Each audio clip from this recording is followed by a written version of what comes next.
5, 4, 3, 2, 1, 0.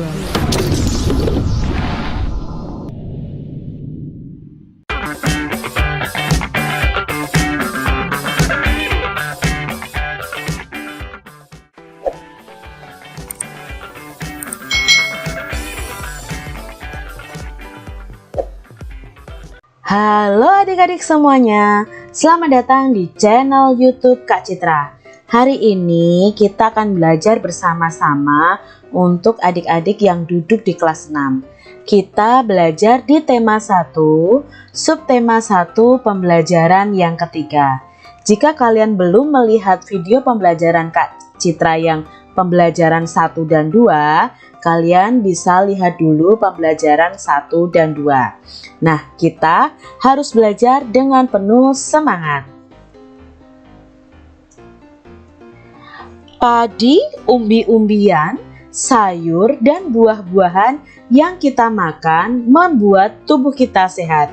Selain itu, kita akan memiliki cukup energi untuk melakukan aktivitas. Akan tetapi, makanan yang kamu makan saja tidak cukup.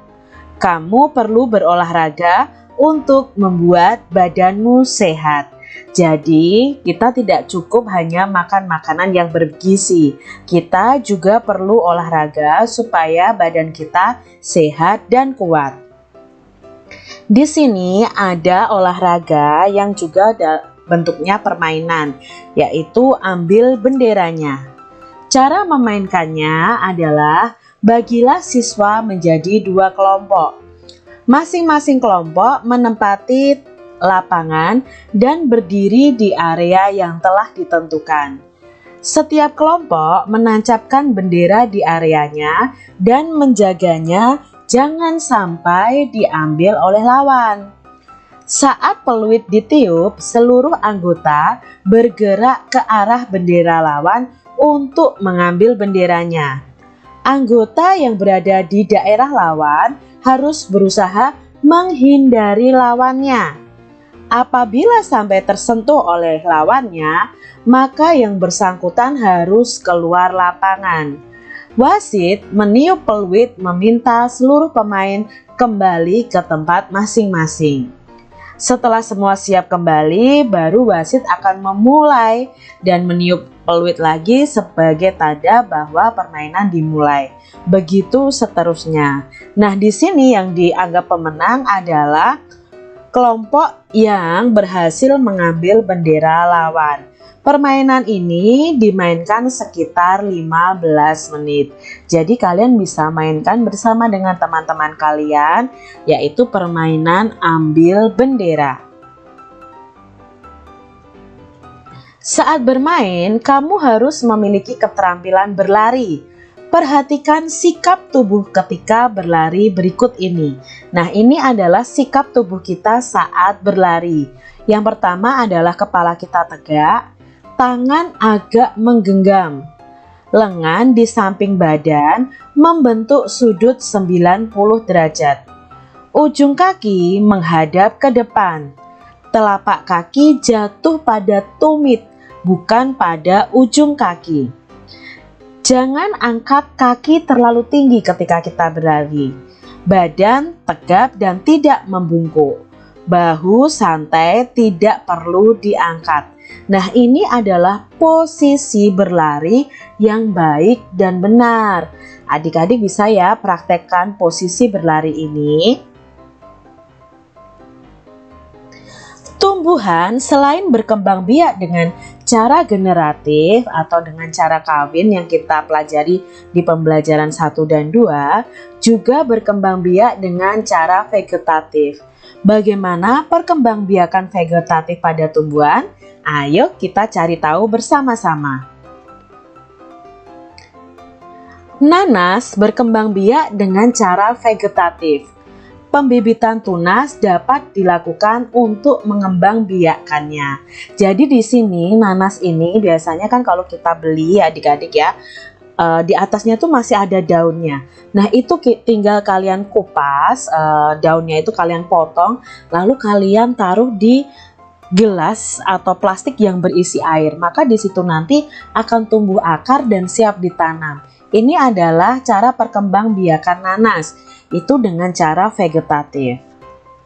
Lalu ada bawang merah, memiliki bentuk berlapis yang di tengahnya akan tumbuh tunas. Umbi lapis terdiri atas daun yang tumbuh melapisi batang dan membengkak di dalam tanah. Nah, kita juga sudah belajar tentang bawang merah ini yang bertumbuhnya, berkembang biaknya dengan umbi lapis. Pohon pisang berkembang biak dengan cara membentuk anakan pisang di sekitar pohon induknya atau disebut dengan tunas. Nah, adik-adik biasanya kalau ada tumbuhan pisang nih di sekitarnya itu banyak pisang tumbuhan atau pohon pisang yang masih kecil-kecil. Nah, itu disebut dengan tunas. Perkembangbiakan secara vegetatif adalah cara berkembang biak suatu makhluk hidup yang terjadi tanpa melalui perkawinan. Nah, di sini tanpa melalui perkawinan itu tanpa melalui pertemuan antara benang sari dan kepala putik. Makhluk hidup baru tumbuhan itu berasal dari induknya. Ini adalah contoh perkembangbiakan secara vegetatif buatan dan vegetatif alami. Kalau perkembangbiakan vegetatif buatan itu dengan bantuan manusia, contohnya cangkok yang sudah kita pelajari. Lalu ada stek batang, yaitu menanam batangnya pada pohon singkong ini ya. Lalu ada juga perkembangbiakan vegetatif itu dengan cara menyambung. Sedangkan perkembangbiakan vegetatif alami itu tanpa bantuan manusia juga adik-adik.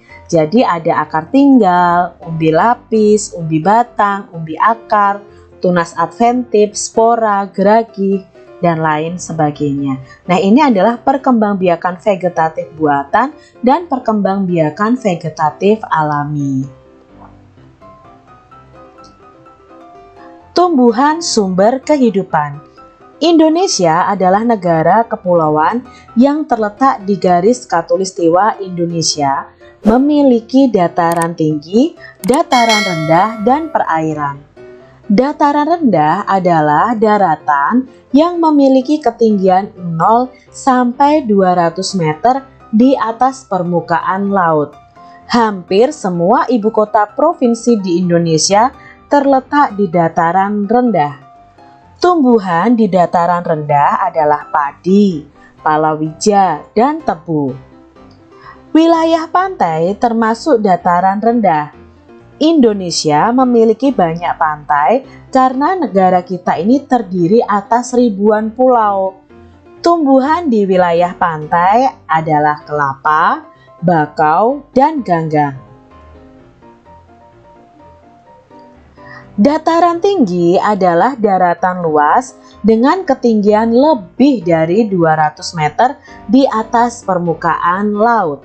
Beberapa dataran tinggi di Indonesia adalah dataran tinggi Dieng yang ada di Jawa Tengah, dataran tinggi Malang dan dataran tinggi Tengger itu di Jawa Timur, dataran tinggi Alas ada di Aceh, dan dataran tinggi Bone yang ada di Sulawesi Selatan. Jenis tumbuhan di dataran tinggi ini adalah teh, kopi, cengkeh, buah-buahan, dan sayur-sayuran.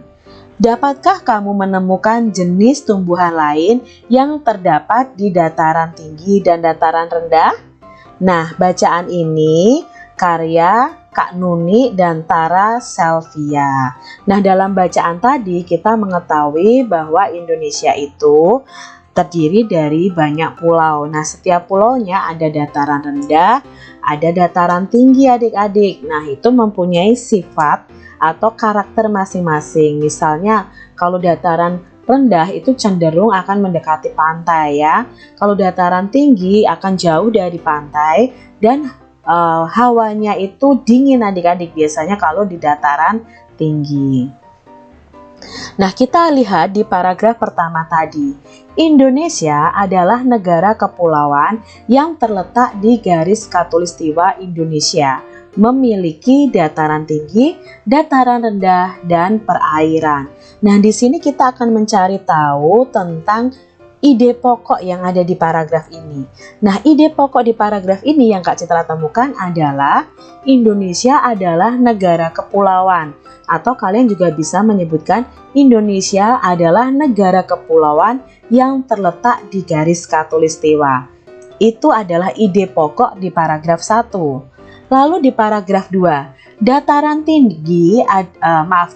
rendah adalah daratan yang memiliki ketinggian 0 sampai 200 meter di atas permukaan laut. Hampir semua ibu kota provinsi di Indonesia terletak di dataran rendah. Tumbuhan di dataran rendah adalah padi, palawija, dan tebu. Nah, berdasarkan paragraf kedua ini, ide pokok yang bisa Kak Citra temukan adalah dataran rendah yang ada di Indonesia, atau di sini mendeskripsikan tentang dataran rendah yang ada di Indonesia. Nah, untuk paragraf selanjutnya, coba adik-adik cari ide pokoknya. Itu tadi pembahasan kita di tema 1, subtema 1 pembelajaran yang ketiga. Semoga video pembelajaran ini bisa bermanfaat untuk adik-adik yang belajar di rumah. Terima kasih sudah menonton video dari Kak Citra. Sampai jumpa kembali dan Tuhan memberkati. Jangan lupa tekan tombol subscribe, lalu tekan loncengnya, tekan juga tombol like, lalu share ke media sosial kalian. Jangan lupa untuk ikuti media sosial Kak Citra. Terima kasih.